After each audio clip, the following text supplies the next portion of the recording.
All right, you guys, we are back again, everybody. We are so grateful for each and every one of you that are out here.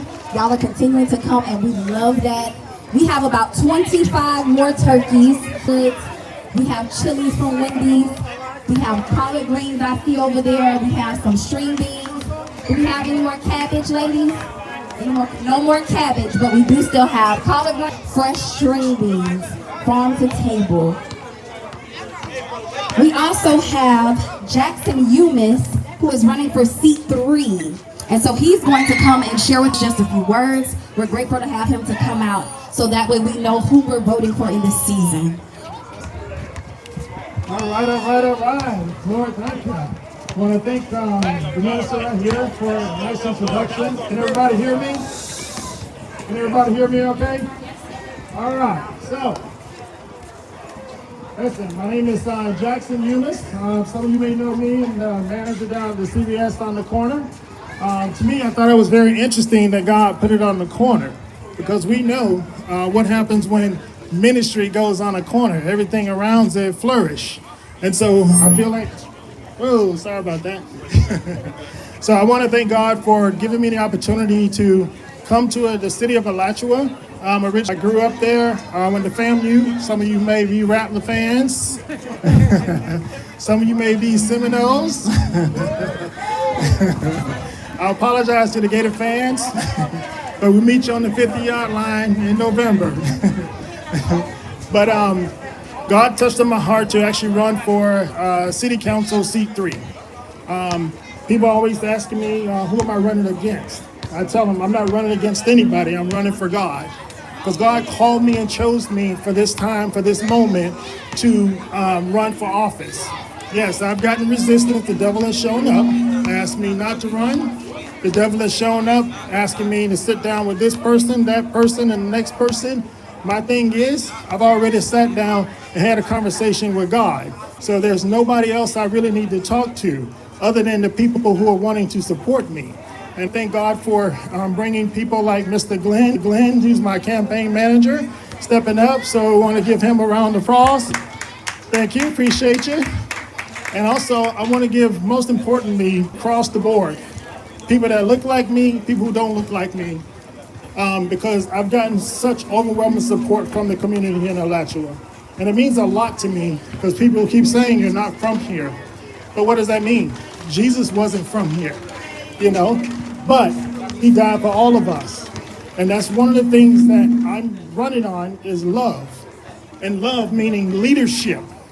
It means oversight, it means vision, and it means education. Our young people, yes, some of them do go on to college, some of them do go to the military, some of them get good jobs or decent jobs, but there's a lot of them who don't know what to do. I was one of them. When I graduated high school, I didn't know what my next step was. I wasn't taught. I didn't have certain mentors and stuff to help me guide myself. But I want to thank God for giving me the stuff that he's given me to stand here today to come and be one with the community. I've worked everything from substance abuse as an addiction counselor, substance abuse coach. I've been in pharmacy 20 years. I'm licensed in the state of Florida and Georgia and nationally certified. I've worked in the entertainment industry, modeling, acting, producing, all sorts of stuff. The thing most important to me is community. I worked in nonprofit for a certain amount of time, working with people, HIV, AIDS, people who, they got cancer, all sorts of stuff. And like I tell people, I had a young lady come to me at CVS. She was in spiritual crises. At the register, I stopped. I prayed with this young lady at the register because, number one, she felt like she didn't have any spiritual covering, okay? I'm also a licensed minister. I went into ministry in 2000, all right? My mother and father, both pastors. I worked with a lot of ministries throughout the years. So, again, people like that mean the most to me. Didn't care what my boss said, didn't care what loss prevention said, didn't care what anybody said. It was about that soul that I saw that needed help. And so I was able to talk with her, pray with her, give her some scriptures. Next time I saw this young lady, she was walking on clouds. And that's what our young people need. People that's gonna stop, listen to them, hear them. Again, my daughter was in crisis. Just in self-disclosure, her mother fell to addiction. When she was in the 6th grade, I was able to get her. God stopped me in my tracks, got my daughter, brought her into my household. And the school system, and not saying anything, I know Dean Williams and all that, school system have its place, but they were failing my child. My child was failing.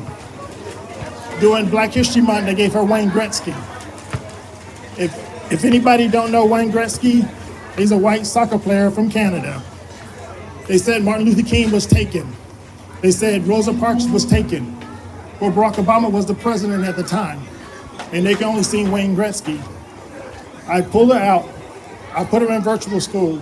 I took 2 years off from work to get her where she needed to be. My daughter just graduated and went to Florida State. She graduated with 45 college credits, and she's on her way to the Air Force after getting her degree.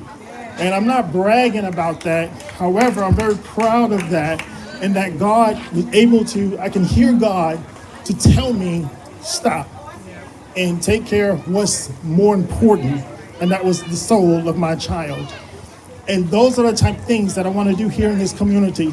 I want to work with the leaders in this community. Everything's happening on that side of 75. What about this side of 75? Okay, we need to pay attention, but also we need to not be bamboozled to where we think this is happening for us and it's not. We need to be at the table. We need to have our voice heard. We need to be a part of the process. What about our entrepreneurs? You know, we need to know that there's somebody fighting for us. Someone that's going after monies to be able to help us. What about our parks? Where's the bathroom around here? Anybody know where the bathroom is? Those are the type of things we need to look at. And we need somebody, again, that's going to be at the table, looking out for us, fighting for us, even if it can't go our way, be able to explain why not. And not just say, oh, well, the hemming and hawing and all that kind of stuff. It's time out for all of that. We need real, true leadership. And we need a village. I give the V 2 things in love, because it takes a village. You don't need to run something. You don't understand where we come from? We come from tribes, but we also know tribes work the village thing and have figureheads and making decisions in our best interest, but not understanding what we need to focus on. Any different, though that works, sometimes you don't know what to do with it.